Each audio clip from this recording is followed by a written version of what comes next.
మరి దేవుని వాక్యంలోనికి మనం వెళ్దాం.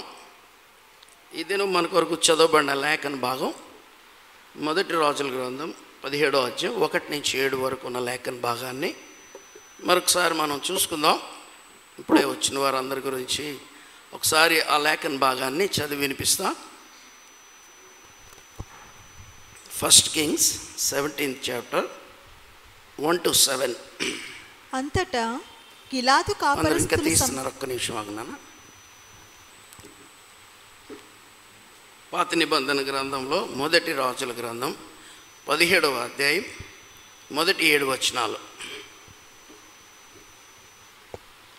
ఓకే, చదువు.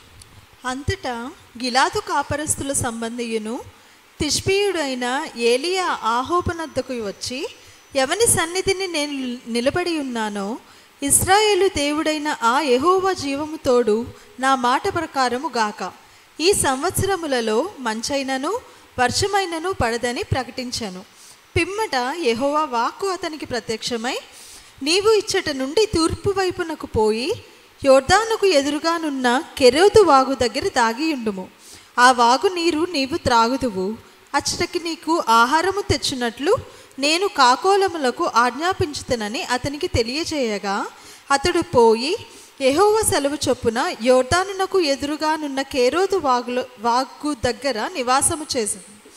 అక్కడ కాకోలములు ఉదయమందు రొట్టెను మాంసమును అస్తమయమందు రొట్టెను మాంసమును అతని యొద్దకు తీసుకొని వచ్చి చుండెను.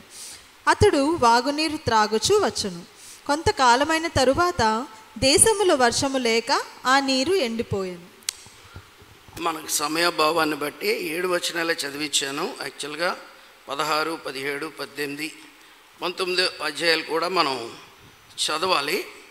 అంతా చాలా ఉంది. అంతా చదివించడం మనకి టైం ఉండదు కాబట్టి ఓన్లీ ఈ భాగాన్ని నేను చదివించాను. ఈ భాగాన్ని మనం చదువుతున్నప్పుడు మనకి ఫస్ట్ టైము ఈ all the sudden out of blue ఒక వ్యక్తి మనకు తారసపడతాడు. ఆయన ఎవరంటే ప్రవక్త అయిన ఏలియా. అంతవరకు ఆయన గురించిన పెద్ద వివరణ ఉండదు. ఇది ఇశ్రాయేల్ దేశము 2గా విడిపోయినప్పుడు యూదా రాజ్యము, ఇశ్రాయేల్ దేశము. ఇది ఇశ్రాయేల్ దేశంలో 10 గోత్రాల వారు ఉన్నారు. షోమ్రోను వారు దాన్ని క్యాపిటల్గా చేసుకొని వారు పరిపాలిస్తూ ఉన్నాడు యారోబాము అండర్లో. దాని తర్వాత రాజులు వరాసన వస్తూ ఉన్నారు. ఆ వచ్చిన తర్వాత వారిలో ఒక రాజు, ఆహాబ్ అనే రాజు రావడం జరుగుతుంది. యూదా ప్రాంతంలో ఆ సమయంలో ఆసా అనే ఒక రాజు పరిపాలిస్తున్నాడు. ఆ సమయంలో ఒమ్రీ కుమారుడు అని ఇతని ఫాదర్ పేరు ఆహాబ్ అనే రాజు, ఇతని తండ్రి పేరు ఒమ్రీ. ఇతని కాలంలో జరిగిన ఒక పరిస్థితిని బట్టి మనం ఏలియా యొక్క ఎంట్రన్స్ లేకపోతే ఆయన ఎపీరెన్స్, ఆయన మనకి రావడం, కనబడడం జరుగుతూ ఉంటుంది. ఈ భాగాన్ని ఇక్కడ ఇలాగ ఉంచి ఒకసారి మనందరం కూడా క్రొత్త నిబంధన గ్రంథంలోని యాకోబు రాసిన పత్రిక 5వ అధ్యాయం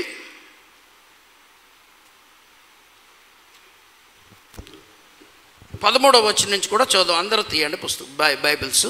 బుక్ ఆఫ్ జేమ్స్, హీబ్రూస్ తర్వాత ఉంటుంది. 1 పీటర్, 2 పీటర్, అలాగే 1 జాన్, ప్రకటనకు ముందు ఉన్న పుస్తకాల్లో ఈ బుక్ ఉంటుంది. బుక్ ఆఫ్ జేమ్స్, యాకోబు పత్రిక 5వ అధ్యాయం 13వ వచనం నుండి ఇప్పుడు చదువుకుందాం. అందరు చూడండి, బైబిల్స్ చూడండి. ఇది దీనికి కనెక్షన్ ఉంది. దాన్ని బట్టే నేను ఈ వాక్యాన్ని బోధిస్తూ ఉన్నాను. వాక్యాన్ని మనం షేర్ చేసుకుంటున్నాం, ధ్యానిస్తున్నాం. మీలో ఎవనికైనాను శ్రమ సంభవించిన అతడు ప్రార్థన చేయవలెను. ఎవనికైనాను సంతోషము కలిగేనా అతడు కీర్తనలు పాడవలెను. మీలో ఎవడైనాను రోగి అయి ఉన్నాడా అతడు సంఘపు పెద్దలను పిలిపింపవలెను. వారు ప్రభువు నామమున అతనికి నూనె రాచి అతని కొరకు ప్రార్థన చేయవలెను. విశ్వాస సహితమైన ప్రార్థన ఆ రోగిని స్వస్థపరచును. ప్రభువు అతని లేపును. అతడు పాపములు చేసిన వాడైతే పాప క్షమాపణ నొందును. మీ పాపములను ఒకరితోనొకడు ఒప్పుకొనుడి. మీరు స్వస్థత పొందినట్లు ఒకరి కొరకు ఒకడు ప్రార్థన చేయుడి. నీతిమంతుని విజ్ఞాపన మనఃపూర్వకమైనదై బలము గలదై ఉండును. ఏలియా మన వంటి స్వభావము గల మనుషుడే. వర్షింపకుండునట్లు అతడు ఆసక్తితో ప్రార్థన చేయగా 3.5 సంవత్సరముల వరకు భూమి మీద వర్షింపలేదు. అతడు మరలా ప్రార్థన చేయగా ఆకాశము వర్షించాను, భూమి తన ఫలము ఇచ్చాను. చాలండి. ఇది యాకోబు రాస్తూ, యాకోబు యొక్క ఈ పత్రిక యొక్క ఉద్దేశం ఏంటి అని అంటే 2వ అధ్యాయం 17వ వచనం మనం చూస్తే, యాకోబు రాసిన పత్రిక 2వ అధ్యాయం 17వ వచనం. అలాగే విశ్వాసము క్రియలు లేనిదైతే అది ఒంటిగా ఉండి మృతమైనదగును. విశ్వాసము క్రియలు లేనిదైతే అది ఒంటిగా ఉండి అది మృతమగును, అది చచ్చిపోతుంది. ఈ మాట నేను మాట్లాడుతున్నప్పుడు చదువుకోవడానికి వెళ్ళిపోవడానికి బాగానే ఉంటుంది.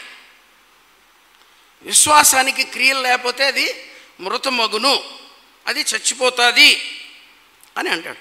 మనందరం విశ్వాసులం గత అనేక సంవత్సరాలుగా.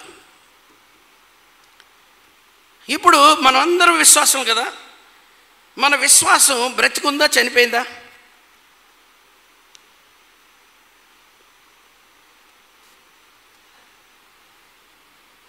ఈ ప్రశ్న మీరు బైబిల్లో రాసుకోండి. ఈరోజు డేట్ వేసుకొని మీరు రాసుకోండి.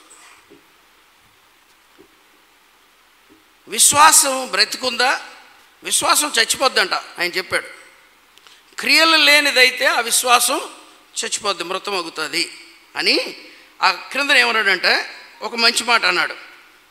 దేవుడు ఒక్కడే అని 19వ వచనం. దేవుడు ఒక్కడే అని నీవు నమ్ముచున్నావు, అలాగ నమ్ముట మంచిదే. దయ్యములను నమ్మి వణుకుచున్నవి, దయ్యములను నమ్మి వణుకుచున్నాయి. వ్యర్థుడా ఫూల్.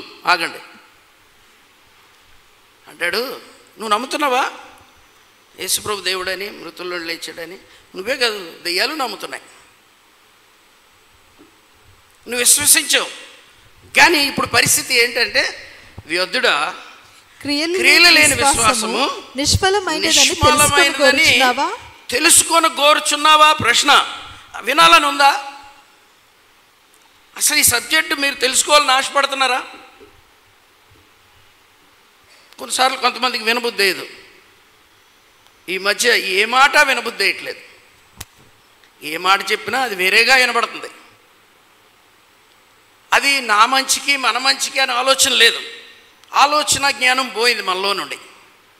అందుకే ఇక్కడ ఏమంటాడంటే, నువ్వు తెలుసుకొని కోరుచున్నావా? తెలుసుకోవడానికి ఇష్టం ఉంటే తెలుసుకో. ఇది సబ్జెక్ట్. ఈ కాంటెక్స్ట్లో 5వ అధ్యాయంకి వచ్చాక సంఘంలో జరగవలసిన విషయాల గురించి మాట్లాడుతూ, ఆ సందర్భంలో ఏలియా మీ వంటి మనుషుడే, అతడు ప్రార్థిస్తే 3.5 సంవత్సరాలు వర్షము ఆగిపోయింది. ఓకే, అక్కడ అలా ఉంచుకొని మీరు ఆ బైబిల్ దగ్గర ఆ ప్రాంతంలో ఏదైనా బుక్ పెట్టుకొని ఇప్పుడు మళ్ళీ 17వ అధ్యాయం దగ్గర రండి. ఏలియా మన వంటి స్వభావం గలవాడే కదా. అతను ప్రార్థిస్తే 3.5 సంవత్సరాలు వర్షం ఎలాగ ఆగిపోయింది? ఆ ఏలియా ప్రవక్త కాబట్టి ఆగిపోయిందండి. ఎగ్జాక్ట్గా కరెక్టే. కానీ ఏలియా కూడా మీలాంటోడే అంటున్నాడు. ప్రవక్త అంటే ఏదో గొప్ప ఏం కాదు, మీలాంటి మనుషుడే, మీలాంటి స్వభావం గలవాడే, మీలాంటి బలహీనతలు ఉన్నవాడే, మీలాగా కోపం ఉన్నవాడే, మీలాగా అలిగేవాడే, మీలాగా పారిపోయేవాడే, దాక్కునేవాడే. కానీ అతను ప్రార్థన చేస్తే 3.5 సంవత్సరాలు వర్షం ఆగిపోయింది. ఏ సందర్భంలో ప్రార్థన చేశాడు? ఎందుకు ప్రార్థన చేశాడు? 3.5 సంవత్సరాలు వర్షాన్ని ఎందుకు ఆపాడు?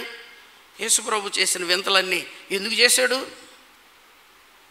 కారణాలు లేకుండానే చేయలేదు. దీన్ని ప్రతిదానికి ఒక కారణం ఉంటుంది. ఇప్పుడు ఆయన 3.5 సంవత్సరాలు ఆపి నేను ప్రవక్తని అని చెప్పుకోవడానికి చేశాడా? ఈరోజు చాలామంది అందుకే చేస్తున్నారు. నేను ప్రవక్తని, నేను దైవజనుడిని, నేను గొప్పవాడిని, నా దగ్గర శక్తులు ఉన్నాయి, బలాలు ఉన్నాయి అని చెప్పుకోవడానికే చేస్తున్నారు. ఏలియా అందుకు చేయలే. ఆయన ఎందుకు చేశాడంటే, చూడండి ఒకసారి 16వ అధ్యాయం దగ్గరికి వద్దాం. 16వ అధ్యాయంలో ఆహాబుని మనం ఎంట్రన్స్ అవుతారు. 16వ అధ్యాయం 30వ వచనంలో ఆహాబు ప్రస్తావన వస్తుంది. ఆహాబు ప్రస్తావన. ఈ ఆహాబు ప్రస్తావన వచ్చినప్పుడు ఇశ్రాయేలీలని దేవుని ప్రజలు, ఇశ్రాయేల్ అంటే ఎవరు? యాకోబు. దేవుడు పేరు పెట్టి పిలుచుకొని తన సొంత జనంగా నా సొత్తు అని చెప్పుకున్న జనం. రెహబాము కాలంలో సొలొమోను పాపమును బట్టి దేశం 2గా ముక్కలుగా విడిపోయింది. అంత మాత్రాన్ని ఆ ఇశ్రాయేలీలు తన ప్రజలు కాకుండా పోలేదు, యూదా ప్రజలు తన ప్రజలు కాకుండా పోలేదు. ఇశ్రాయేలు తన ప్రజలే, యూదా వారు తన ప్రజలే, 12 గోత్రాల వారే, ప్రత్యేకింపబడిన వారే, దేవుని చేత నా ప్రజలు అని పిలిపించుకున్న వారే, నా దేవుడని ఏ ప్రజలైతే చెప్పుకుంటున్నారో వారే. ఆ ప్రాంతంలో పరిస్థితి ఏమైందంటే, ఇప్పుడు ఈ ఆహాబ్ అన్న వ్యక్తి పక్కనే ఉన్న ఆ మీదనున్న నార్త్లో ఉన్న సీదోను అనే ప్రాంతంలో, అది అన్యుల ప్రాంతం, ఆ ప్రాంతంలో ఉన్న ఒక రాజుగారి కుమార్తె యెజబెల్ను వివాహం చేసుకున్నాడు. అన్య జనులతో బియ్యం అందకూడదు వారు. ఆమెను వివాహం చేసుకున్నాడు. చూడండి, ఇప్పుడు 30వ వచనం చదువుదాం. ఉమ్రీ కుమారుడైన ఆహాబు తన పూర్వీకులందరినీ మించినంతగా యెహోవా దృష్టికి చెడుతనము చేశాడు. తన పూర్వీకులందరికన్నా మించినంతగా ఎవరి దృష్టికి చెడుతనం చేశాడు? యెహోవా దృష్టి. దేవునికి నచ్చనివన్నీ చేశాడు. ఆయన ఏం చేశాడు అంటే, మొదటిది చూడండి 31, నెబాతు కుమారుడైన యారోబాము జరిగించిన పాపక్రియలను అనుసరించి, అంటే దానికి ముందు సీనియర్ ఒకడు ఉన్నాడు యారోబాము. ఈ యారోబాము ఏంటంటే సొలొమోను కాలంలో ఆయన కింద పనిచేసేవాడు. ఆయన కొంత తిరుగుబాటు చేస్తే అతడు సొలొమోను పట్టుకుంటాడని పారిపోయి ఐగుప్తుకు వెళ్ళిపోయాడు. ఐగుప్తుకు వెళ్ళిపోయిన తర్వాత కొంతకాలం అయిన తర్వాత మరలా ఎవరు? రెహబాము రాజుగా వచ్చినప్పుడు మరలా వచ్చాడు. రెహబాము కాలంలో వచ్చి, మీ తండ్రి విరుద్ధంగా పనిచేశాడు, నేను అందుకే వెళ్ళిపోయాను, నువ్వు మీ తండ్రిలాగా ఉంటావా, నువ్వు మాతో కలిసి పనిచేస్తావంటే, ఈ రెహబాము ఏమన్నాడంటే, ఉండండి మా పెద్దలను అడుగుతాను అన్నాడు. సంఘ పెద్దలను అడిగాడు సొలొమోనుతో ఉన్న వాళ్ళందరినీ. వద్దు, యారోబాము చాలా మంచోడు, అంతో కలిసి. చూడండి 11వ అధ్యాయం 27వ వచనం నుంచి చదవండి. యారోబాము గురించి 26 దగ్గర నుంచి ఉంటుంది. 11వ అధ్యాయం 26. మరియు సొలొమోను సేవకుడైన యరొబాము సహా రాజు మీదకి లేచను. ఇతడు జరాదా సంబంధమైన ఎఫ్రాయిముడైన నేబాతు కుమారుడు. ఇతని తల్లి పేరు జెరూహా, ఆమె విధవరాలు. ఇప్పుడు ఇక్కడ రాస్తున్నప్పుడు ఒక మాట చదవాలి. యారోబాము సహా రాజు మీదకి యుద్ధమునకు లేచెను అనే మాట ఉంది. ఎందుకు యారోబాము యుద్ధానికి లేచాడంటే, దేవుడు సొలొమోనుకు మాటికి చెప్పి విసిగిపోయి అతడు తన భార్యలను బట్టి అన్య దేవతలను ఆరాధిస్తూ దేవుణ్ణి విడిచిపెట్టిన కారణాన్ని బట్టి శత్రువుల చేతికి అప్పగించాడు. అందులో యారోబాము కూడా ఒకడు. ఓకే, ఇప్పుడు ఇతడు రాజు మీదకి లేచుటకు హేతువేమనగా 27వ వచనం. సొలొమోను మిల్లో కట్టించి తన తండ్రి అయిన దావీదు పున్న కలిగిన బీటలు బాగు చేయుచున్న. అయితే యారోబాము అని ఇతడు మహాబలాఢ్యుడై ఉండగా యవనుడగు ఇతడు పని అందు శ్రద్ధ గలవాడని సొలొమోను తెలుసుకొని యోసేపు సంతతి వారు చేయవలసిన భారమైన పని మీద అతన్ని అధికారిగా నియమించెను. అయితే అక్కడ చిన్న తేడా వచ్చింది. సొలొమోనేమో అతన్ని చంపుతాడేమో నా ఐగుప్తుకు వెళ్ళిపోయాడు. రెహబాము కాలంలో వచ్చి అడిగితే రెహబాము ఏమన్నాడంటే, స్నేహితులు చెప్పారు వద్దు ఆడితో నువ్వు పీస్ ప్యాక్ట్కి వెళ్ళక మంచిది కాదంటే మరలా కోపం వచ్చింది. వెంటనే ఈ యారోబాము 10 గోత్రాలని తీసుకొని దేశాన్ని 2 ముక్కలుగా చీల్చేశాడు. 2 ముక్కలు అయిపోయింది.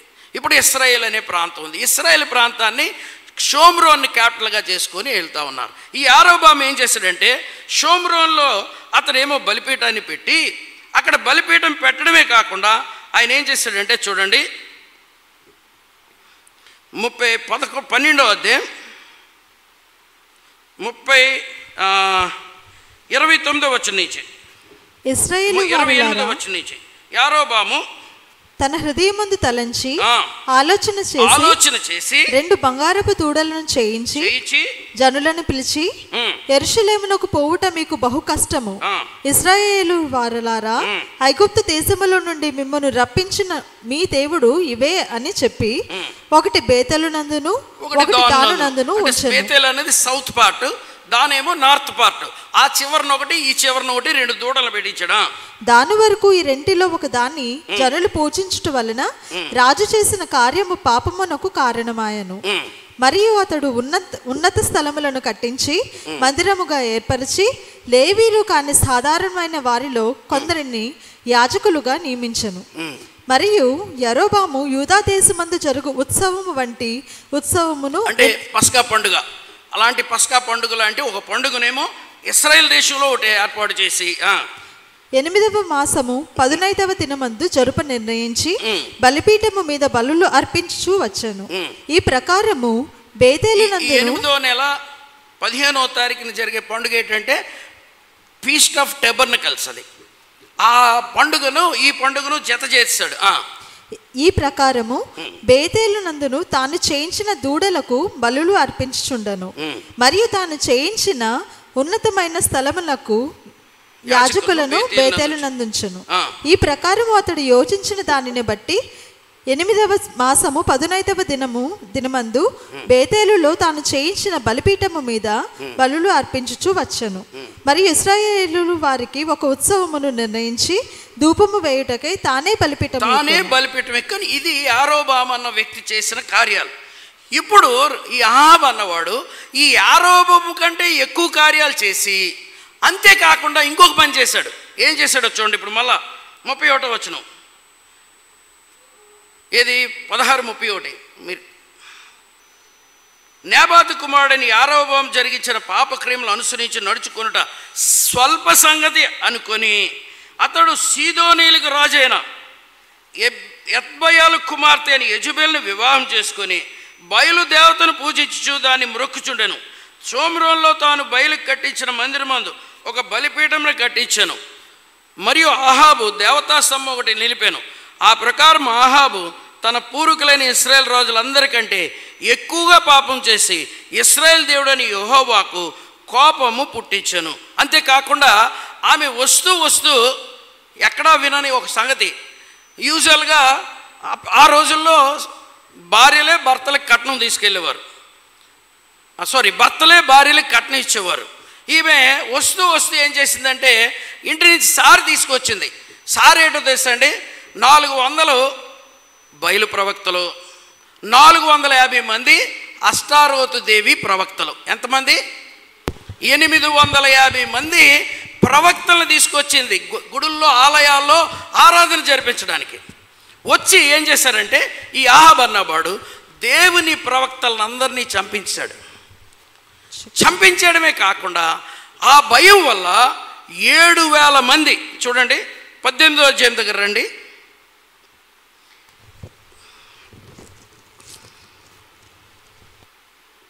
19వ అధ్యాయం 18వ వచనం చదవండి. అయినను 19వ అధ్యాయం 18వ వచనం, ఇశ్రాయేలు వారిలో బయలునకు మోకాళ్ళనకి నోటితో వాణ్ణి ముద్దు పెట్టుకొనకయు నుండు 7,000 మంది నాకు ఇంకను మిగిలియుందురు. దేవుడు చెప్తున్నాడు 7,000 మంది ఇంకా నాకున్నారు ప్రవక్తలు అన్నాడు. ఎవరి ప్రవక్తలు ఎక్కడున్నారు? వీళ్ళందరూ అహాబు భయం చేత గుహల్లోనూ కొండల్లోనూ దాక్కొని ఉన్నారు ప్రాణ భయంతో. అది బ్యాక్గ్రౌండ్. ఈ బ్యాక్గ్రౌండ్ అలాగుంది. ప్రజలందరూ కూడా ఈ అహాబు తీసుకొచ్చిన యెజబెలు తీసుకొచ్చిన యాజకులు ప్రవక్తలు వారు కట్టించిన బలిపీఠాలు మందిరాల్లో ఆరాధన చేస్తూ ఉంటుండగా దేవుని ప్రవక్తలందరూ ఎక్కడో దాక్కొని ప్రాణభయంతో ఉండి కొంతమంది చచ్చిపోయి అహాబుతో మాట్లాడడానికి కూడా తెగించలేని స్థితిలో భయంకరంగా దేశం పాడైపోయింది. విగ్రహారాధనతో నిండిపోయింది. మైట్ ఈజ్ రైట్ అన్న టైపులో అహాబు తనకిష్టం వచ్చినట్టు చేస్తున్నాడు, యెజబెలు తనకిష్టం వచ్చినట్టు చేస్తుంది, అబద్ధ సాక్షులను పెట్టి ఎవరినన్నా చంపించేస్తుంది. చూడండి మనకి 21వ అధ్యాయం వస్తే 21వ అధ్యాయంలో షోమ్రోన్ రాజైన అహాబు నగరును ఆనుకొని యెజ్రెయేలు వాడైన నాబోతును ఒకరికి ద్రాక్ష తోట కలిగింది. ఈ ద్రాక్ష తోట అహాబు కోట గోడకు అంటుకొని ఉంది. ఈ అహాబుకేమో ఆ తోట కావాల్సి వచ్చింది. నాబోతుని వెళ్ళి అడిగితే ఆడు ఇవ్వనన్నాడు. ఈ మాట యెజబెలు విన్నది. ఎందుకు అలా పడుకొని ఉన్నావు అంది. యూజువల్గా ఆడవాళ్ళు అడుగుతూ ఉంటారు. యూజువల్గా గుడిలో జరిగిన విషయాలన్నీ పాపం మగవాళ్ళు మర్చిపోతారు. ఇంటికి వెళ్ళి ఆడవాళ్ళు అడుగుతారు, ఏమండి అలాగున్నారు, నీకు తెలుసా ఏం జరిగిందో మీటింగ్లో అక్కడి నుంచి స్టార్ట్ అవుద్ది సబ్జెక్ట్. అక్కడితో ఎండ్ అయిపోవాలి యాక్చువల్గా మీటింగ్తో ఎండ్ అవ్వదు, తర్వాత చాలా కాలం జరుగుతుంది. అలాగే యెజబెల్ అడిగింది, సార్ ఎందుకు అలా పడుకున్నారు, ఎలాగో చూడండి ఆమె ఏమంటున్నాడు. 4వ వచనం చదవండి. నా పితరుల స్వాస్థ్యము నీకీనని ఇజ్రాయేలీయుడైన నాబోతు తనతో చెప్పిన దాన్ని బట్టి ఆహాబు మూతి పొడుచుకున్నవాడే కోపముతో తన నగరకు పోయి మంచం మీద పరుండి ఎవరితోనూ మాట్లాడక భోజనం చేయక ఉన్నాడు. అయ్యగారు అలిగారు. ఇప్పుడు అయ్యగారు అడిగితే అమ్మగారు లేచారు.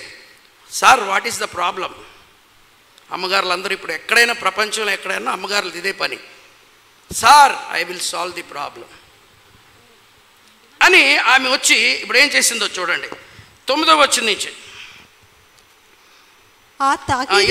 8వ వచనం మీదన నాబోతు ద్రాక్ష తోట నీకు ఇప్పించేదనంతో చెప్పి ఆహాబు పేరట తాకీదు వ్రాయించి అతని ముద్రతో ముద్రించి ఆ తాకీదు నాబోతు నివాసం చేయించిన పట్టణం పెద్దలకు సామంతులను పంపెను. ఆ తాకీదులో వ్రాయించింది ఏమనగా చూడండి. ఉపవాస దినము జరుగువలనని మీరు చాటించి నాబోతును జనుల ఎదుట నిలబెట్టి నీవు దేవునిని రాజును దూషించదువని అతని మీద సాక్ష్యం పలుకుటకే పనికిమాలిన ఇద్దరు మనుషులను సిద్ధపరచుడి. ప్రతి చోట ఇలాంటి పనికిమాలిన వాళ్ళు 2-3 ఉంటారు. ఉత్తరాలు రాయడం, ఆ విషయాలు చేయడం, ఈ విషయాలు చేయడం, ఆ మాట అనడం, ఈ మాట అనడం, ఏదో విధంగా గుళ్ళో గొడవ తేడం, సమాజంలో గొడవ తేడం. వీళ్ళ పని ఏంటంటే చెంచాలు. వీళ్ళ పని ఏంటంటే డబ్బులు ఇచ్చి ఏ పనన్నా చేసేస్తారు డబ్బులు తీసుకొని. ఇలాంటి పరిస్థితిలో వీళ్ళని చంపించేసింది. నాబోతుని ఏం చేసిందంటే రాళ్లతో కొట్టి చంపించింది. అలాంటి పరిస్థితులు బ్యాక్గ్రౌండ్లో 17వ అధ్యాయం 1వ వచనం చదవండి. 17వ అధ్యాయం 1వ వచనం. అంతట గిలాదు కాపరస్తుల సంబంధయును తిష్బీయుడైన ఏలియా ఆహాబునొద్దకు వచ్చి ఎవని సన్నిధిని నీవు నిలబడి ఉన్నాను ఇశ్రాయేలు దేవుడైన ఆ యెహోవా జీవము తోడు నా మాట ప్రకారము గాక ఈ సంవత్సరములలో మంచైనను వర్షమైనను పడదని ప్రకటించాను. ఇది మీరు జాగ్రత్తగా చదివితే తర్వాత వచనం ఏంటంటే పిమ్మట అని ఉంది. పిమ్మట యెహోవా. యాక్చువల్గా ఫస్ట్ ఎంటర్ అయిపోయింది ఎవరంటే ఏలియా ఎంటర్ అయ్యాడు. ఎంటర్ అయిన తర్వాత దేవుడు ఎంటర్ అయ్యాడు. ఈ పరిస్థితి ఏలియా ప్రవక్త ఈ 7,000 మంది ప్రవక్తల్లో ఒకడు. ఈ దేశంలో జరుగుతున్న ఈ దుర్మార్గతను, ఈ దుష్టత్వాన్ని, ఇశ్రాయేలు దేవుడైన యెహోవా ఆరాధింపబడిన స్థలాలలో బలిపీఠాలు కట్టి దేవతలకు దేవుళ్లకు ఆరాధిస్తూ ప్రజలు ఇష్టానుసారంగా తమ కొరకు ప్రవక్తల్ని, తమ కొరకు సోదిగాళ్ళని ఏర్పాటు చేసుకొని వారి ప్రవచనాలు, వారి మాటలు వింటూ ఆరాధనలు చేస్తూ భయంకరంగా పాపం చేస్తుంటే తట్టుకోలేక ఏం చేశాడో తెలుసండి, తనే బయటకు వచ్చి ఇప్పుడు ఆహాబ్ ముందు నిలబడ్డాడు. ఒక విషయం చెప్తాను, nobody can stand before Ahab. ఎవడు కూడా ఆహాబ్ ముందు నిలబడడానికి వీల్లేదు. నిలబడితే నిమిషాల్లో వాటిని చంపేస్తారు. దైవజనుడు లేచి వచ్చి ఆహాబ్ ముందు నిలబడి మాట్లాడుతున్నాడు. ఆహాబు, ఇగో ఒక విషయం చెప్తున్నాను, నేను ఒక మాట చెప్తున్నాను చూడు. నేను దేవుని పక్షంగా ఒక మాట చెప్తున్నాను. నేను మరలా మాటిస్తే తప్ప 3.5 సంవత్సరాలు వర్షమైనా మంచైనా భూమి మీద కురవదు, ఈ దేశం క్షామంతో చచ్చిపోద్ది అన్నాడు. ఎవరన్నారా మాట? ఆహాబ్ అన్నాడు. ఇందాక ఒకసారి ఉత్తర ప్రత్యుత్తర రీతిగా చదువుకున్నాం. 8వ అధ్యాయం దావీదు కీర్తన, 8వ కీర్తన ఇది చదువుకుందాం ఒకసారి. మీరు చాలామంది రాలేదు ఆ టైంకి. ఉత్తర ప్రత్యుత్తర 8వ కీర్తన. యెహోవా మా ప్రభువా, ఆకాశములలో నీ మహిమను కనపరచువాడా, భూమి అందంతటా నీ నామము ఎంత ప్రభావము కలది. అలా చదవాలరా. భూమి అందంతటా నీ నామము ఎంతో ఎక్స్ప్రెషన్స్ ఉండాలి, ఎంతో ప్రభావము గలది. శత్రువులను పగ తీర్చుకొని వారిని మార్పివేయుటకై నీ విరోధులను బట్టి బాలుర యొక్కయు చంటి పిల్లల యొక్కయు స్తుతుల మూలమున నీవు ఒక దుర్గమును స్థాపించి ఉన్నావు. నీ చేతి పని అయిన నీ ఆకాశములను నీవు కలుగ చేసిన చంద్ర నక్షత్రములను నేను చూడగా నీవు మనుషుని జ్ఞాపకము చేసుకొనుటకు వాడేపాటివాడు, నీవు నరపుత్రుని దర్శించుటకు వాడేపాటివాడు. దేవుని కంటే వానిని వాణ్ణి కొంచెము కొంచెం తక్కువ తక్కువగా చేస్తున్నావు, చేసియున్నావు. మహిమా ప్రభావంతో వాని కిరీటం దయం చేస్తున్నావు, నీ చేతి పనుల మీద వానికి అధికారం ఇచ్చి ఉన్నావు. ఇదేం దేని మీద? ఆకాశము, భూమి, భూమి మీద ఉన్న సమస్తము అన్నిటి మీద దేవుడు ఆదాముకి ఏం చెప్పాడంట? ఇవన్నీ అండర్ యువర్ సబ్మిషన్. ఏమన్నాడు? ఆదిలో ఆదాముకి ఇచ్చిన ఆశీర్వాదం ఏంటి? మీరు ఫలించి అభివృద్ధి పొంది భూమిని నింపి దాన్ని స్వాధీనపరుచుకొని దాన్ని ఏలుడి. మానవునికి దేవుడిచ్చిన ఆధిక్యత. దేవుని కంటే కొంచెం తక్కువనిగా చేశాడు. దేవునికి ఉన్న అన్ని పవర్స్ కూడా ఇచ్చాడు. అయితే సాతానుడు దాన్ని లాక్కున్నాడు. మత్తయి మార్కు సువార్త ఒకసారి రండి, అంటే నేను తర్వాత కనెక్షన్ ఇస్తాను, అందరికి చదివించేస్తాను. మార్కు సువార్త 16వ అధ్యాయం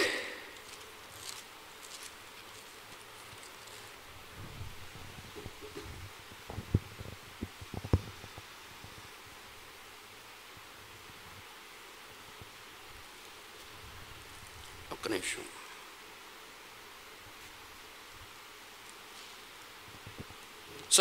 మత్తయి సువార్త 28వ అధ్యాయం 18వ వచనం. మాథ్యూ 28:18. అంతటి యేసు వారి యొద్దకు వచ్చి పరలోకమందును భూమి మీదను నాకు సర్వాధికారము ఇవ్వబడెను, కాబట్టి మీరు వెళ్ళి సమస్త జనులను శిష్యులనుగా చేయుడి, తండ్రి యొక్కయు కుమారుని యొక్కయు పరిశుద్ధాత్మ యొక్కయు నామములోనికి వారికి బాప్తిస్మమిచ్చుచు. ఇప్పుడు మార్కు సువార్త 16వ అధ్యాయం దగ్గర రండి, 15వ వచనం చదువుదాం.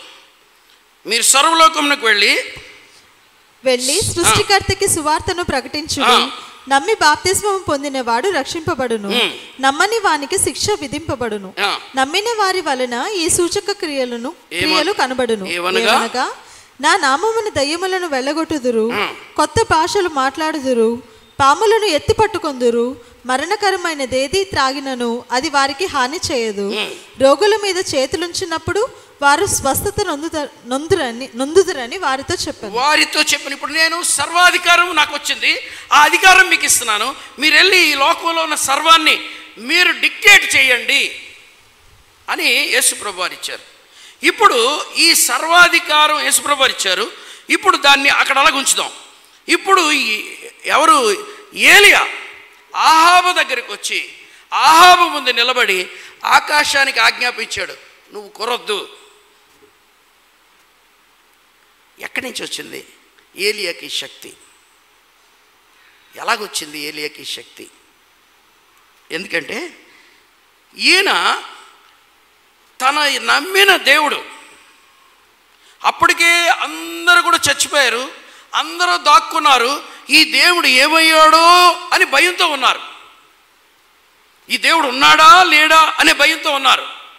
మన దేవుడు చచ్చిపోయాడా అనే భయంతో ఉన్నారు. యేసుప్రభు వారు పునరుద్ధాండే తిరిగి లేచిన తర్వాత మగ్దలేనే మరి ఆ విషయాలు చెప్తే వారు నమ్మలేదు.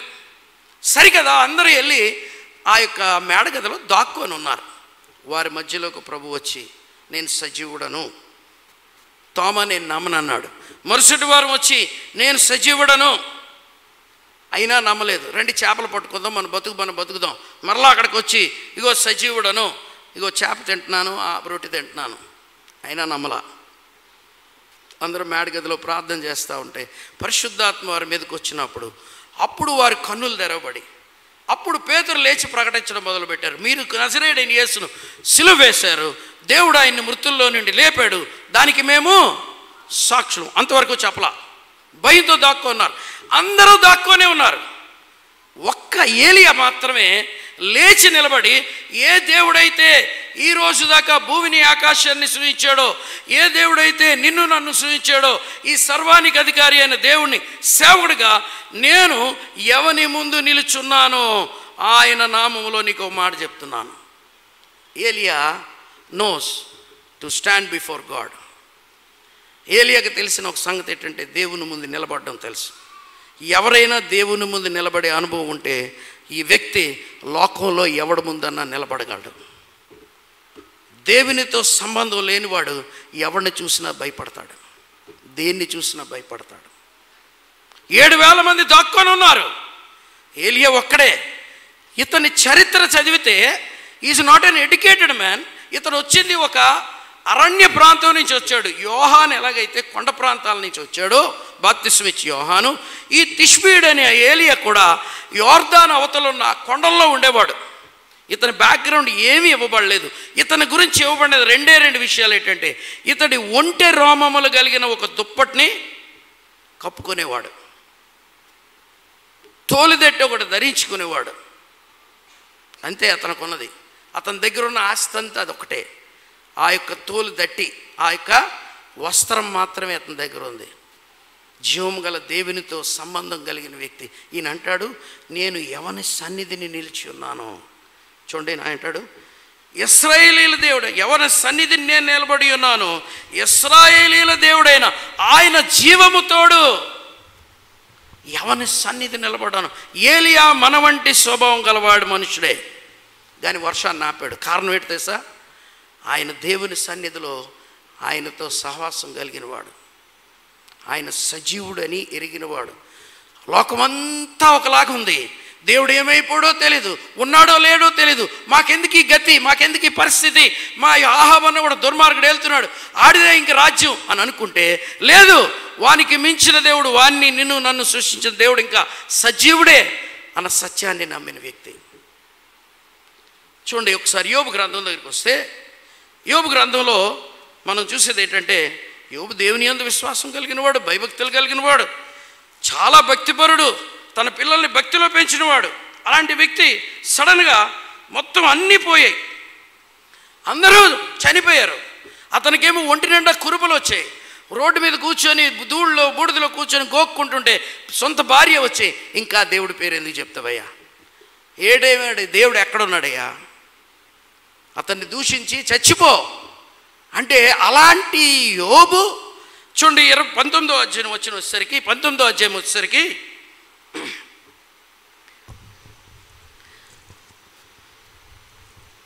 23వ వచనం నుంచి చదవండి. ఒక మాట చెప్తున్నాడు, నా మాటలు వ్రాయబడినని నేను ఎంతో కోరుచున్నాను, అవి గ్రంథములలో వ్రాయబడవలనని నేను ఎంతో కోరుచున్నాను. అవి ఇనుప పోగరుతో బండ మీద చెక్కబడి సీసముతో నింపబడి నిత్యము నిలువవలనని నేను ఎంతో కోరుచున్నాను. అవి ఎవడు తుడిపి వేయకుండా సీసంతో అవి చెక్కబడిపోవాలి. ఆ మాటలు నిలిచి ఉండాలి, తరతరాలకి యుగ యుగాలకి ఆ మాటలు నిలిచి ఉండాలి. ఏడుతో తెలుసా మాటలు? అయితే నా విమోచకుడు సజీవుడనియు తరువాత ఆయన భూమి మీద నిలుచుననియు నేను ఎరుగుదును. ఈలాగు నా చర్మము చీకిపోయిన తరువాత శరీరముతో నేను దేవుని చూచదను, నా మటుకు నేనే చూచదను, మరి ఎవరునూ కాదు, నేనే కనులారా ఆయనను చూచదను. ఈయనకి తెలిసిన సత్యం ఏంటి తెలుసా? అన్నీ పోయాయి. దేవుడు ఉన్నాడా అనే అనుమానం ప్రతివాడికి కలగాలి. భార్యకి కలిగింది, అందరికీ కలిగింది. అతని 10 మంది పిల్లలు చనిపోయారు. ఒంటెలు పోయాయి, గాడిదలు పోయాయి, గొర్రెలు పోయాయి. అతనికి శరీరం అంతా కురుపులు. రోడ్డు మీదకి వచ్చాడు, స్నేహితులు లేరు, బంధువులు లేరు, అందరూ విడిచిపోయాడు, ఒంటరి అయిపోయాడు. భార్య ఈ ఒంటరి బ్రతుకు ఎందుకు చచ్చిపో అన్నది. అయినా అతను ఏమంటున్నాడు తెలుసా?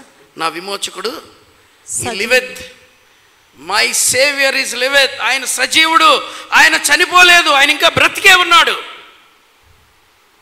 ఏలియా ఏమంటాడు తెలుసా? ఆయన ఇంకా బ్రతికే ఉన్నాడు. పరిస్థితులు ఇంత ఘోరంగా ఉన్నా, పరిస్థితులు మనకి వ్యతిరేకంగా ఉన్నా, మనం బలహీనం అయిపోయి ఇంకా మనం ఏమీ చేయలేని పరిస్థితిలో ఉన్నా, మన దేవుడు సజీవుడు, ఆయన బలం కలిగిన వాడు.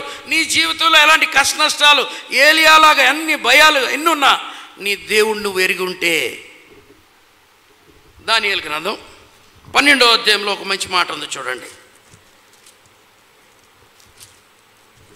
దానియేలు గ్రంథం 12వ అధ్యాయం 32వ వచనం చదువు.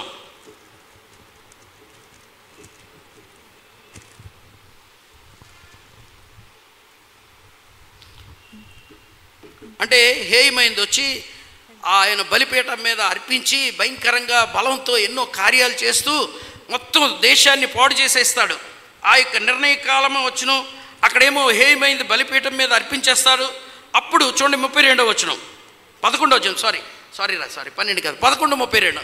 అందరు నా వైపు చూస్తుంటే ఏమనుకున్నా, అందుకతడు ఇచ్చపు మాటలు చెప్పి నిబంధన అతిక్రమించిన వారిని వశపరుచుకొను. అతడు వశపరుచుకొను. అయితే బలిపీఠం మీద బలిని హేయమైందని అర్పించేవాడు ఏం చేస్తాడంటే ఇచ్చకపు మాటలు చెప్పి వాళ్ళందరినీ తన వశం చేసుకుంటాడు. నేనే దేవుణ్ణి, ఇంకెవడు మిమ్మల్ని రక్షించలేడు, నేను తప్ప ఇంకెవరు లేరు, మీరు నాకు లోబడిపోండి, నన్ను దేవుణ్ణి విడిచిపెట్టేయండి అని చెప్తే అనేకులు విడిచిపెట్టి వాళ్ళు వెళ్ళిపోతారు.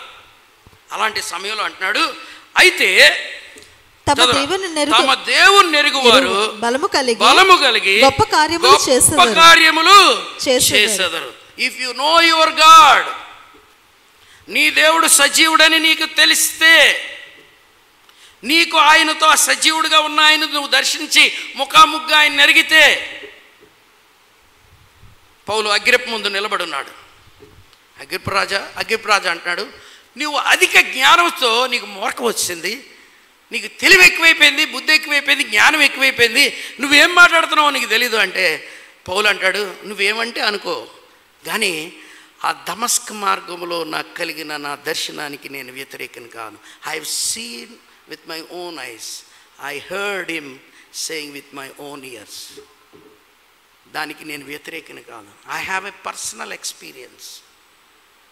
నాకు ఆయనతో వ్యక్తిగతమైన అనుభవం ఉంది. ఎంతమందికి ఈరోజు నీ దేవునితో ఆ వ్యక్తిగతమైన అనుభవం, ముఖాముఖిగా నిలబడి ఆయనతో మాట్లాడి, ఈరోజు దేవుడు నాతోటి ఈ మాట మాట్లాడాడు, దేవుడు నాకు ఈ ఆజ్ఞ ఇచ్చాడు, ఇది చెప్పాడు, ఇది చేయొద్దన్నాడు, ఇది చేయమన్నాడు అని చెప్పగలిగిన అనుభవం ఎంతమంది జీవితాల్లో ఉన్నది. Last morning I was talking to మన అమ్మాయితో మాట్లాడుతూ ఉన్నాను యూఎస్ నుంచి. మాట్లాడుతూ చాలా చాలా చాలా విషయాలు మాట్లాడిన తర్వాత ఒక విషయాన్ని, హూ నోస్ గాడ్, దేవుని ప్లాన్లు మనకు అర్థం కాదంటే, ఎస్ ఈరోజు ఉదయాన్నే మీకు ముందు రోజు నేను చదివాను నా డైలీ బ్రెడ్, తను అప్పుడే చదివింది, నూతన రోజు వచ్చింది కాబట్టి, ఎస్ ఇప్పుడే దేవుడు నాతో మాట్లాడుతున్నాడు.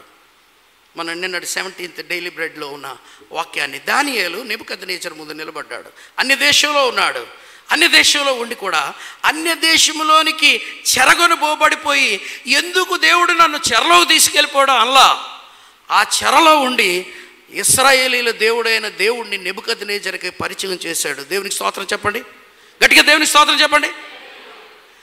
ఎందుకు ఇలాగ అయిపోయిందని అనలేదండి, మా బ్రతుకులు ఎందుకు ఇలాగైపోయాయి, మా దేశం ఎందుకు ఇలాగైపోయింది, ఈ నెబుకద్నెజరు అన్నవాడు దుర్మార్గుడు, మా తల్లుల్ని మా తండ్రుల్ని మా అన్నదమ్ముల్ని చంపేశాడు, మా దేవుడు చేతకానుడు అయిపోయాడు అని అల్లా ఆ దేశంలో నిలబడి నెబుకద్నెజరు ఏమంటాడు తెలుసా? నెబుకద్నెజరు ముందు, గో ఆకాశం అందు మాకు దేవుడు ఉన్నాడయ్యా. నాకు ఆ డైలాగ్ భలే ఇష్టం అండి. మీకు ఒక మాట చూపిస్తాను చూడండి, దానియేలు గ్రంథం. ఆ దానియేలు గ్రంథంలో దానియేలు ఆ మాట చెప్తున్నప్పుడు నా ఒళ్ళంతా గగురుపాటు వస్తుంది.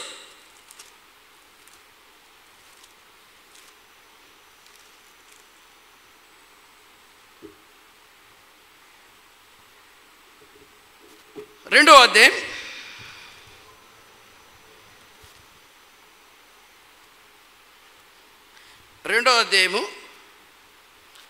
30:25 నుంచి అలా చదువుకుంటూ వెళ్తే చూడండి, కావున 30వ వచనం, ఇతర మనుషులందరికంటే నాకు విశేష జ్ఞానం ఉండుట వలన ఈ మర్మము నాకు బయలుపరచబడలేదు.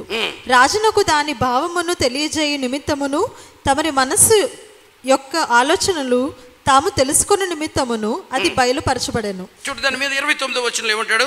రాజా ప్రస్తుత కాలం గడిచిన పిమ్మటి ఏమో జరుగును అనుకొని తాము పడక మీద పరుండి మనం చెంతకాలం ఉండగా మర్మములు బయలుపరచువాడు కలవబోవు దానిని అతనికి తెలియజేసెను.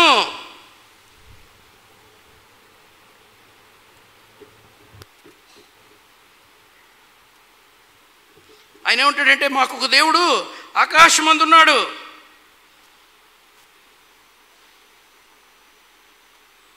ఇరవై వచనం చదవండి. ఎట్లనగా దేవుడు జ్ఞాన బలములు కలవాడు, యుగములన్నిటను దేవుని నామము స్తుతినందును గాక. ఆయన కాలములను సమయములను మార్చువాడయుండి రాజులను త్రోసివేయుచు నియమించుచు ఉన్నవాడును, వివేకులకు వివేకమును జ్ఞానులకు జ్ఞానమును అనుగ్రహించువాడునై ఉన్నాడు. ఆయన మరుగు మాటలను మర్మములను బయలుపరచును. అంధకారములోని సంగతులు ఆయనకు తెలియను. వెలుగు యొక్క నివాస స్థలము ఆయన యొద్దనున్నది. వెలుగు యొక్క నివాస స్థలము ఆయన యొద్ద ఉన్నది. దానియేలు అంటాడు, మాకు ఒక దేవుడు ఉన్నాడయ్యా, ఆయన అన్నీ తెలుసు. అందుకే 11వ అధ్యాయంలో అంటాడు, తమ దేవుని ఎరుగు వారు బలము కలిగి గొప్ప కార్యాలు చూస్తారు.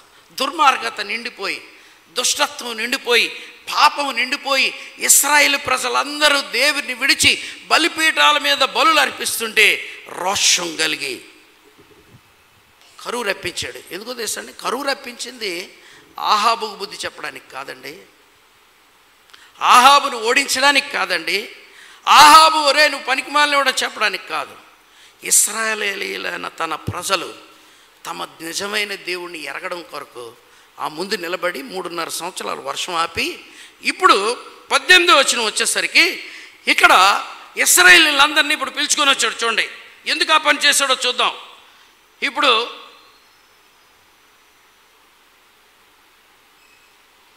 15వ వచనం 18వ వచనం,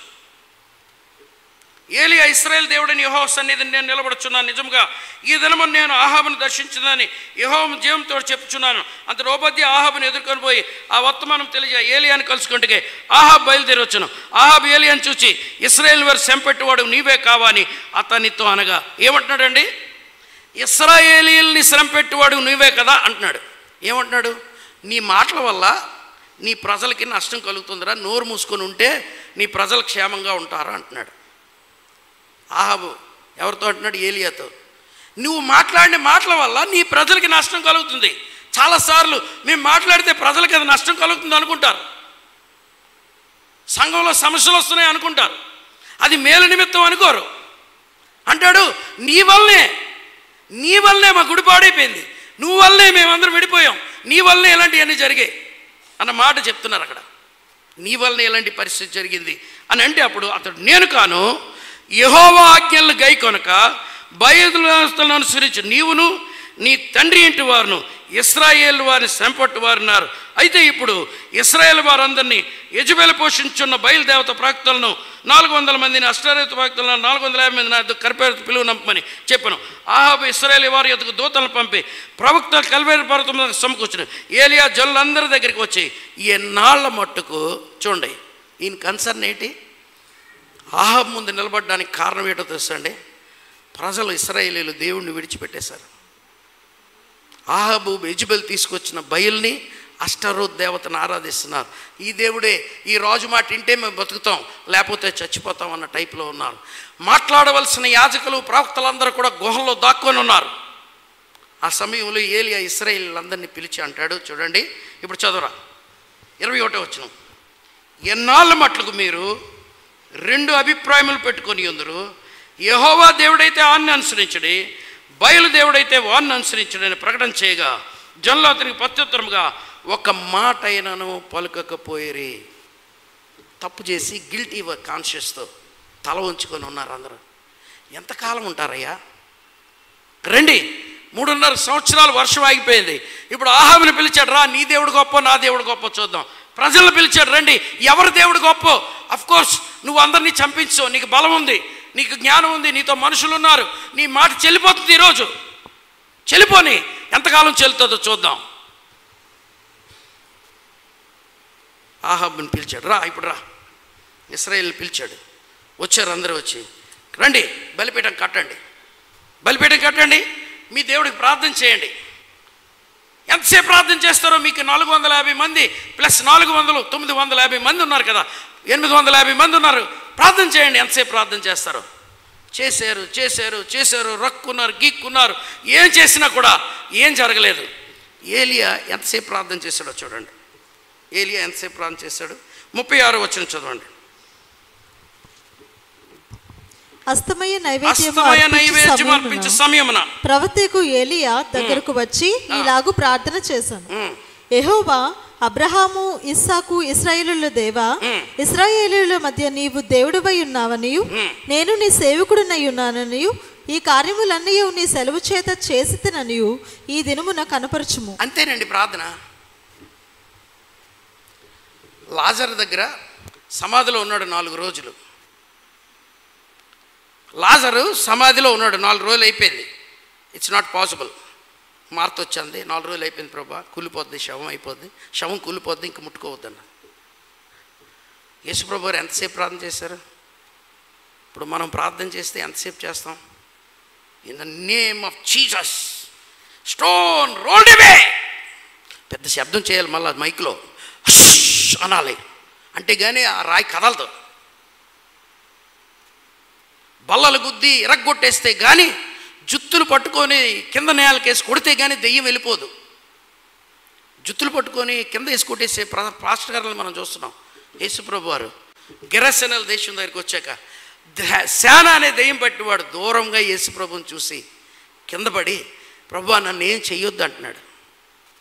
నీలో నాలో దేవుని శక్తి ఉంటే నీ దరిదాపులు కూడా రావడానికి లేదు. నువ్వు ఇసుకేసి రాయేసి జుత్తును పట్టుకొని చెప్పుతో కొట్టి చీపురితో కొట్టిన ఒరే ఎవడవరా నువ్వు అన్నది అనుకోండి, నువ్వెవడవో అర్థమైపోయింది. యేసుప్రభు వారు ఎంతసేపు ప్రార్థన చేశారమ్మా? లాజర్ సమాధి దగ్గర ఎంతసేపు ప్రార్థన చేశారు? యోహాను సువార్త 12వ అధ్యాయం చూడు, 11వ అధ్యాయం. ఆయన ఏం ప్రార్థన చేశాడు? ఒకే ఒక మాట చూడండి, 43 వచనం, 41. అంతటి వారు ఆ రాయి తీసివేసను. యేసు పైకెత్తి, తండ్రి నీవు నా మనవి వినినందున నీ కృతజ్ఞత చెల్లించున్నాను. నీవెల్లప్పుడూ నా మనవి వినుచున్నవని నేను ఎరుగుదును, కానీ నీవు నన్ను పంపితవని చుట్టూ నిల్చున్న ఈ జనసొమ్ము నమ్మునట్లు వారి నిమిత్తమే ఈ మాట చెప్పితిని. ఆయన అలాగూ చెప్పి బోత్ హ్యావ్ ఫెలోషిప్. తండ్రితో కుమారుడితో రెగ్యులర్గా ఫెలోషిప్లో ఉన్నాడు ఆయన. ఆయన ప్రతి సాయంకాలం కొండ ఎక్కి ఆయన రాత్రంతా ప్రార్థనలో గడుపుచుండేనని రాయబడింది. ఆయన కంటిన్యూస్గా దేవుడితో సంబంధం ఉన్నవాడు, గంటలు గంటలు ప్రార్థన చేసేవాడు కాదు. అంటే ఎవరో అన్నారు, నువ్వు ఇంట్లో ఎక్కువ ప్రార్థన చేస్తే బయట తక్కువ ప్రార్థన చేస్తావట. నువ్వు కానీ నిలబడి ఇక్కడ గంటల గంట ప్రార్థన చేస్తే వాళ్ళు ఇంట్లో అసలు చేయరట. ఈజీగా అర్థం చేసుకోవచ్చట. 6వ అధ్యాయంలో చేశాడు కదా, వారు సమాజ మందిరంలోనూ ఎత్తైన స్థలముల్లో నిలబడి దీర్ఘ ప్రార్థనలు చేయుదురు. వారు భక్తులు అనుకోవాలని, నీతిమంతులు అనుకోవాలని దీర్ఘ ప్రార్థనలు చేస్తారట వారు. ఏలియా ఆ దేవుడు ఎవరో తెలుసు. రెండోది, తన చుట్టూ తన బ్రతికుండగా తన దేవుని చేత ఏర్పరచబడిన బిడ్డగా ఉంటుండగా తన ప్రజలు దేవుణ్ణి విడిచి దుర్మార్గతలకు వెళ్ళిపోయి నాశనానికి వెళ్ళిపోతుంటే చూస్తూ ఊరుకోలేని మనస్తత్వం కలిగిన వాడు. ఈ రోజుల్లో ఎక్కువ మంది ఎవరో తెలుసండి, ఒక ఆయన అన్నాడు, శ్రీశ్రీ అంటారు, ఆయనకు ముందు ఎవరో అన్నారంటే ఈ మాట, దేశం పాడైపోవడానికి కారణం చెడ్డవారు ఎక్కువైపోవడం కాదంట, మంచివారు నోరు మూసుకొని ఉండడం వల్ల. When you know the truth you must tell. People stop pointing, people started compromising. సిన్నుతో కాంప్రమైజ్ అయిపోతున్నారు,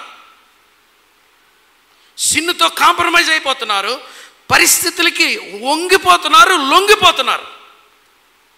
తమ వారైతే ఒకటి, ఇతరులైతే ఇంకొకటి.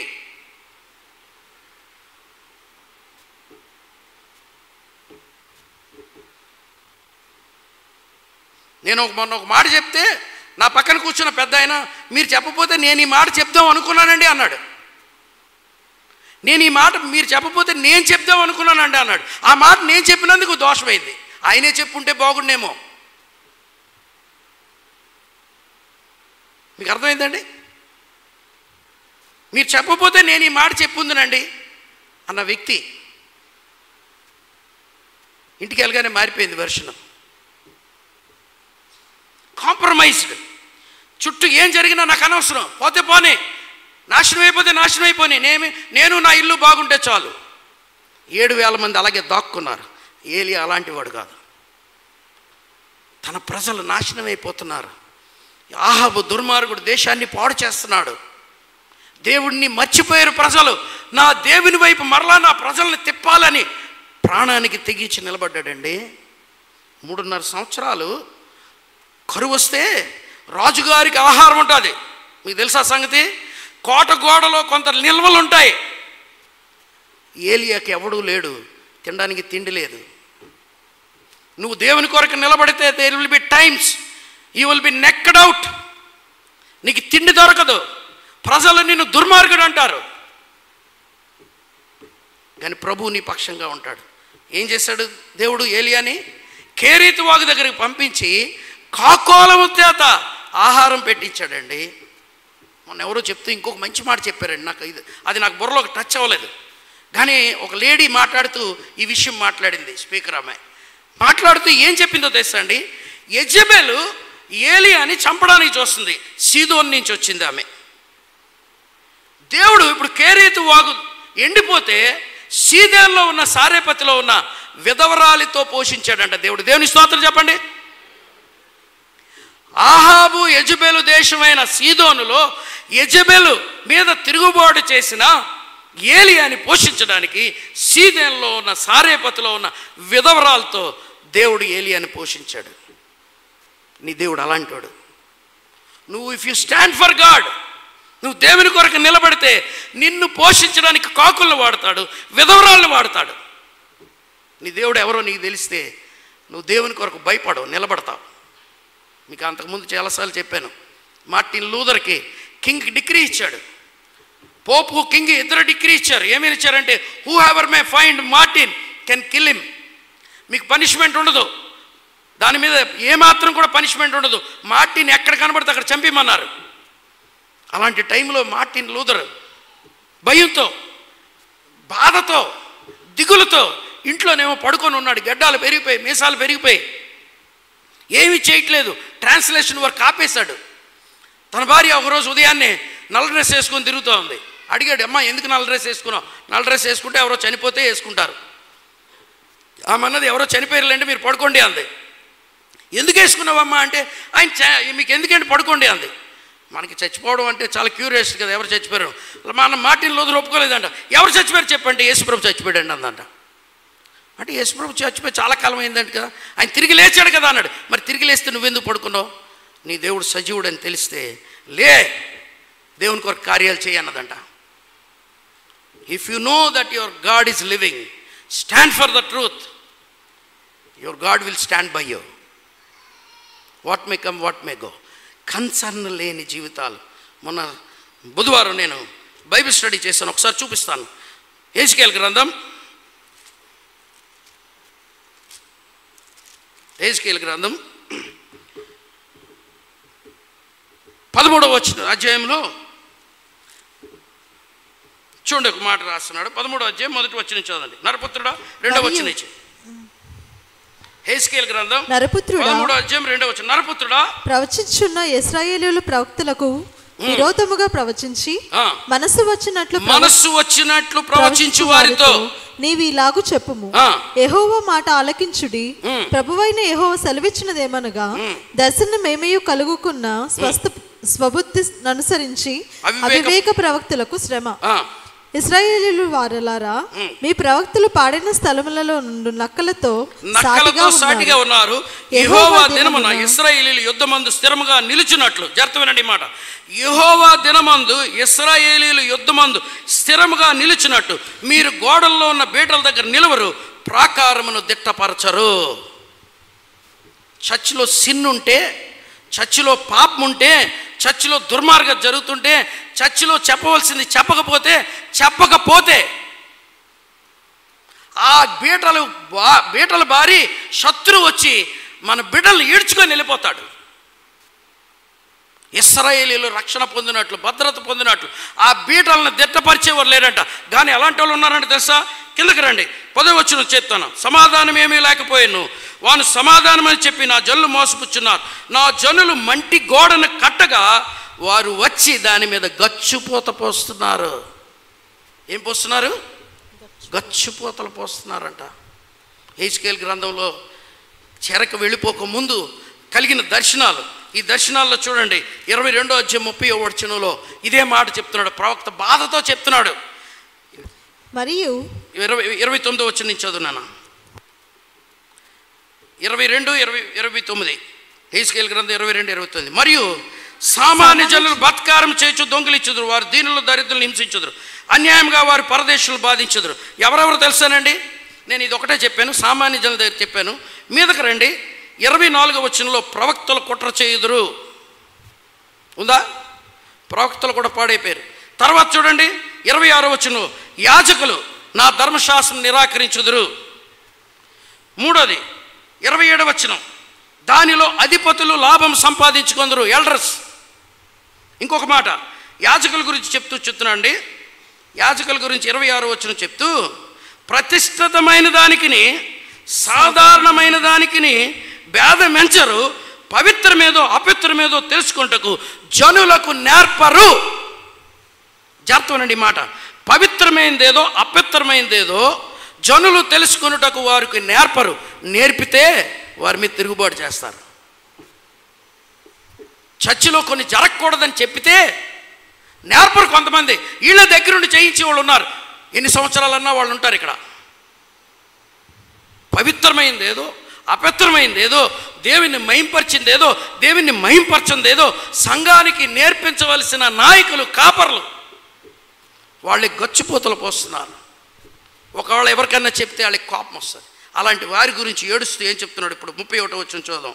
ఆ 30వ వచనం, నేను దేశమును పాడు చేయకున్నట్లు ప్రాకారమును దిట్టపరచుటకును బండలైన బద్దలైన సందుల్లో నిల్చుటకు తగినవాడెవడని నేను ఎంత విచారించినాను, ఒక్కడైనను కనబట్లా. ఏలియా ఇలాంటి సమయంలో నిలబడి ఉన్నాడు కాబట్టి ఈ could dictate terms with nature. నేచర్ని డిక్టేట్ చేశాడండి. స్టాప్. యెహోషువ దేవుని పక్షంగా నిలబడి, సూర్యుడు ఆగిపో, చంద్రుడు ఆగిపో అంటే చంద్రుడు సూర్యుడు ఆగిపోయాడండి. మనకి 365 366 రోజులు లేక 64 రోజులు ఎందుకు వస్తుందంటే అందుకే లీఫ్ సంవత్సరంలో ఒక రోజు తగ్గుతుందో ఎక్కుతుందో నాకు తెలీదు.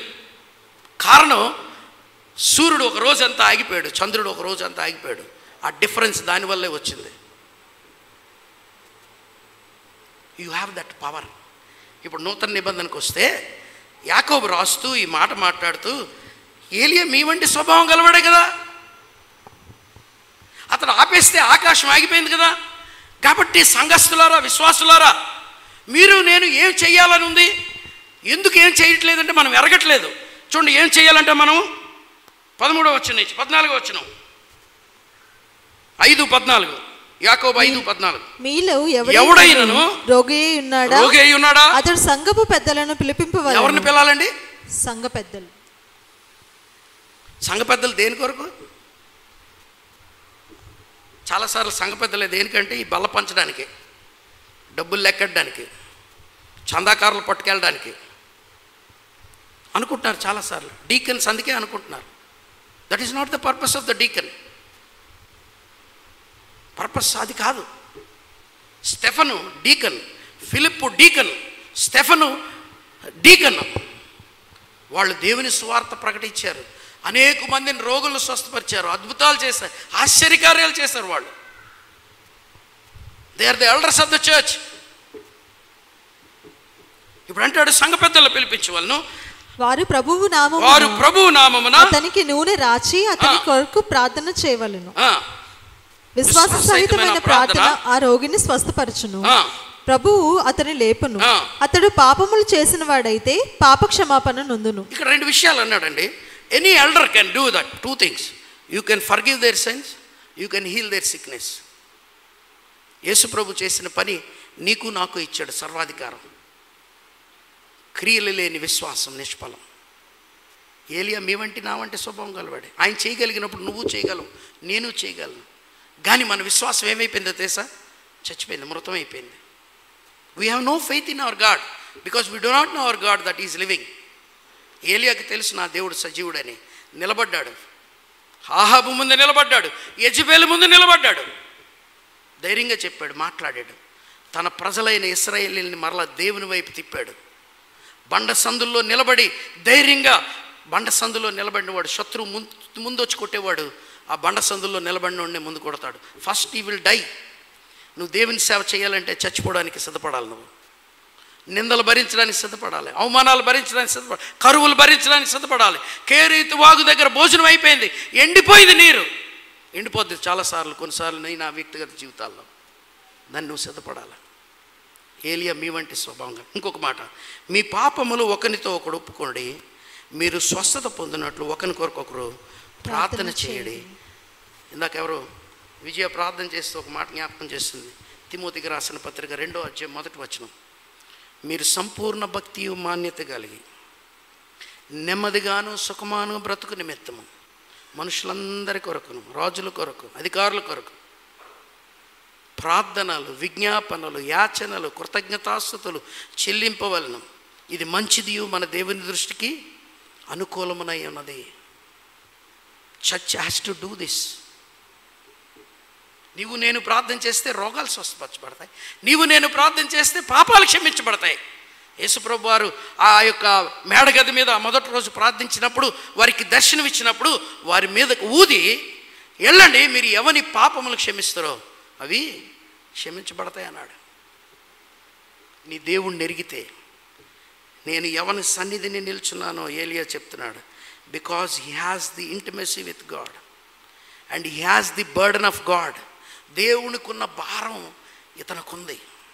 25వ అధ్యాయం సంఖ్యాకాండంలో ఇశ్రాయేలీయులు వెళ్ళి మోయాబు రాండ్లతో వ్యభిచారం చేస్తుంటే ఫినెహాసు లేచి ఆ కొజ్బీ అన్నవాడిని ఆ గుడారంలో ఈటితో పొడిస్తే దేవుడు ఒక మాట అన్నాడు, నేను చూచి ఓర్వలేకయు ఏమీ చేయలేకపోయాను.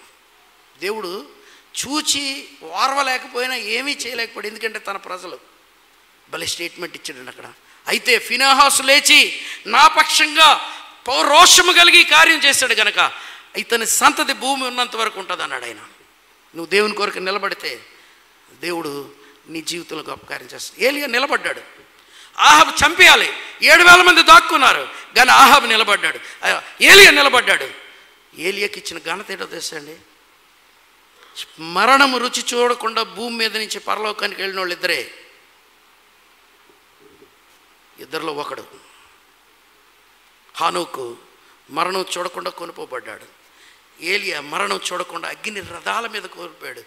వెళ్ళిపోతుంటే ఎలీషా అంటాడు, ఏలియా దేవుడు ఎక్కడా? Where is the God of Elijah? దేవుణ్ణి అడ్రస్ చేయడానికి ఏలియాని వాడాడండి. ఏలియా దేవుడు ఏడి, నీ దేవుడు ఏడి అని చెప్పుకోగలిగిన జీవితాలు మన జీవితాల్లో ఉండాలి. నీ దేవుడు సజీవుడు. Do you know this? నీ విశ్వాసం క్రియలు లేనిదైతే వ్యర్థం. ఎక్సర్సైజ్. నీ దేవుడితో ఆ సత్సంబంధాన్ని కలిగి ఉండి, ఆ దేవుని హృదయం కలిగి ఉండి నశించిపోతున్న నీ ప్రజల కొరకు బండ సందుల్లో నిలిచి ప్రభు కొరకు అనేకుల్ని విమోచించేవారంగా, స్వస్థపరిచేవారంగా, విడుదల కలిగజేసే నీ దేవుని గూర్చి లోకానికి ఈ సత్యాన్ని బయలుపరిచే విధంగా ఆ రోజు ఒకేసారి వర్షం కురిచి ఆ యొక్క బలిపీఠం అంతా కాలిపోతే అగ్ని దిగొచ్చి ఆ బలిపీఠం కాలిపోతే ఇశ్రాయేలీలందరూ కూడా మరలా తమ దేవుని వైపు తిరిగారు. ఏలియా ఒక్కడు ఆహాబు పాపంతో నిండిపోయిన ఇశ్రాయేల్ దేశాన్ని మరలా తన దేవుని వైపు తిప్పాడు. నువ్వు నీ దేవుని వైపు తిప్పడానికి విల్ యు పే ప్రైస్? ప్రార్థన చేసుకుందాం. I'm willing to pay price. దాని కొరకు నిలబడడానికి సిద్ధంగా ఉన్నాను. దాని ఫలితాన్ని అనుభవించడానికి సిద్ధంగా ఉన్నాను. ఏ విధము చేతనైనను బండలైపోయిన సందుల్లో నిలబడి దేశం పాడవకుండా, సంఘం పాడవకుండా ఉండాలనేది నా ఆశ. మీలో ఎవరైనా సరే ఒక్కరైనా అలా నిలబడడానికి ఇష్టపడతారా? Compromised Christian life, carried away Christian life, టైడ్తో కొట్టుకుపోయే క్రిస్టియన్ లైఫ్, ప్రజలు మన్నను పొందాలని పాపమని తెలిసిన నోరు మూసుకొని ఉండే స్థితి, అది భయంకరమైన దౌర్బల్యం. నీ వంటి బలవంతుడేడి, నా వంటి దౌర్బల్యుడేడి అన్నాడు నీవు తోడైన చాలు అనే పాటలో. దౌర్బల్యత అంటే ఏంటో తెలుసా? నీకు బలం ఉండి కూడా నోరు మూసుకొని ఉండడం, పాపాన్ని ఖండించలేని స్థితి, పాపులతో కలిసిపోయే స్థితి. సంఘం పాడైపోతున్నా, దేశం పాడైపోతున్నా, క్రైస్తవ కుటుంబాలు పాడైపోతున్నా, నువ్వు మధ్యస్థుడిగా నిలబడకుండా నీకు పట్టనట్టు జీవించడం. ఏలియా మీ వంటి స్వభావం గలవాడే లేచి నిలబడ్డాడు. నీకు నాకు అవకాశం దేవుడిచ్చాడు. పునరుద్ధానుడైన యేసయ్య నీకు నాకు అధికారాన్ని ఇచ్చాడు, ఆ శక్తినిచ్చాడు. వెళ్ళండి, సర్వలోకానికి సువార్త ప్రకటించండి, రోగులు స్వస్థపరచండి, దెయ్యాలను వెలగొట్టండి. ప్రార్థన చేసుకుందాం. Will you stand? ఒక్కరు ప్రభు కొరకు నిలబడతాను, what may come what may go. ఏలియాకి చదువు సంజలు లేవు, బ్యాక్గ్రౌండ్ లేదు, ఒంటి రోమం ఒకటే ఉంది, తోలుదట్టి. కానీ దేవుడు తనతో ఉన్నాడు. తమ దేవుని నెరుగువారు బలము కలిగి గొప్ప కార్యాలు చేస్తారు. చిన్న కమిట్మెంట్ ఈరోజు, వట్టిగా వెళ్ళిపోవద్దు ఇక్కడి నుంచి. For the last 1 week I been preparing for this message. ప్రార్థించి ప్రార్థించి ప్రార్థించి ప్రార్థించి మీ సన్నిధికి వచ్చాను నేను. ఒక్కరు నేను నిలబడతాను ఏలియాలాగా. ఏలియా ఆత్మ నాకు కావాలి. ఎలీషా చేసిన ప్రార్థన ఏంటో తెలుసా? దేవుడా నువ్వు నాకు దర్శనమి అని అడగలా, దేవుడా నన్ను బలపరచు వాడుకో అని అడగలా. ఏలియా మీద ఉన్న ఆత్మలో 2 పాళ్ళు నాకు ఈ ప్రభువా, దట్ డబుల్ అనాయింటింగ్ నాకు దయచేయి చాలు. ఏలియా లాంటి పౌరుషమి, ఏలియా లాంటి భారమి, ఏలియా లాంటి ఆత్మని నాయనా. వై రివైవల్ టారిస్ అని రావెన్ హిల్ ఆయన దైవజనుడు పుస్తకం రాశాడు. అందులో ముందు మాట ఏడబ్ల్యూ టోజర్ గారు రాసింది, నిన్న నేను మన గ్రూపులో పెట్టాను, చదవండి ఒకసారి. దాని ముందు మాట రాశాడు ఏడబ్ల్యూ టోజర్. ఆయన ఒక్కరు ప్రభు కొరకు కాంప్రమైజ్డ్ క్రిస్టియన్ లైఫ్ కాకుండా, విశ్వాసం ఉందని చెప్పి విశ్వాసం లేని బ్రతుకుల కన్నా, చచ్చిపోయిన బ్రతుకుల కన్నా జీవించుచున్నామనే పేరుతో ప్రభు కొరకు నిలబడదాం. Thank you, praise Lord. 1 is enough. ఒక్కరుంటే చాలు. 7,000 మంది దాక్కున్నారండి, ఒక్కడే నిలబడ్డాడండి. దేవుడికి ఒక్కడు చాలు. ఆ ఒక్కడు నువ్వెందుకు అవ్వకూడదు, నేను ఎందుకు అవ్వకూడదు? ఎంతకాలం ఇదే క్రైస్తవ భక్తిహీనమైన జీవితాన్ని జీవిస్తూ అయిన తర్వాత ఏదో అవుతుందిలే, ఎక్కడికి వెళ్తామో అనుకునే కన్నా దేవుని కొరకు ఉన్న ఆయుష్లో ఇంకా కొద్ది రోజులు నీకు ఇంకా ఆయుష్ ఉంటే నీ కొరకు ప్రభు కొరకు నిలబడతావా? ప్రార్థన చేసుకుందాం. పరిశుద్ధుడు తండ్రి, ఈ వాక్యం అందరి జీవితాల్లో ఫలింపచేయమని యేసు నామమున నడుచున్నాం తండ్రి, ఆమేన్.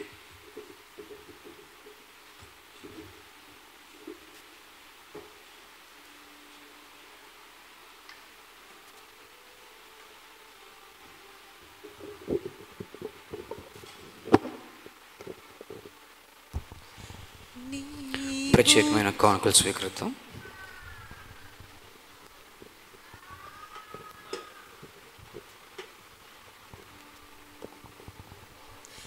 నీవు చేసిన ఉపకారములకు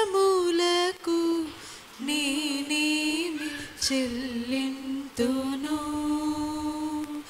నీవు చేసిన ఉపకారములకు నేనేమి చెల్లింతును? ఏడాది దూడలనా, వేలాది పొట్టేళ్ళనా, ఏడాది దూడలనా,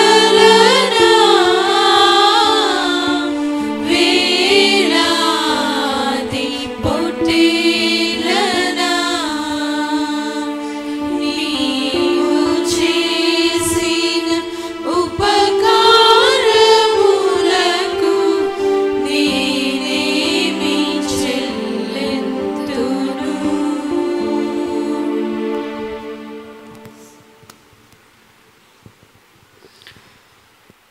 వారి జీవితాల్లో దేవుడు చేసిన అనేకమైన కార్యాల నిమిత్తము కృతజ్ఞత కలిగి ముందుకు వచ్చి ప్రత్యేకమైన అర్పణ అర్పించిన వారిని బట్టి దేవుణ్ణి